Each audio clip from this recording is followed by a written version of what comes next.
நீங்கள் பார்த்துக் கொண்டிருப்பது புரட்சி நியூஸ் நேரலை செய்திகள்.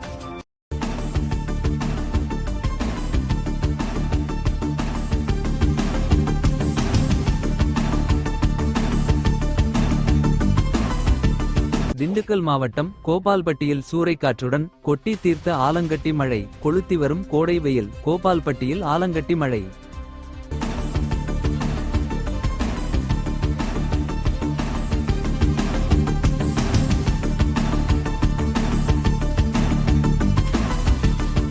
புரட்சி நியூஸ் செய்திகளுக்காக ஆசிரியர் புரட்சிதாசன். தினசரி நேரலை செய்திகளை உடனுக்குடன் தெரிந்து கொள்ள புரட்சி நியூஸ் செய்திகள் சேனலை சப்ஸ்கிரைப் செய்யவும்.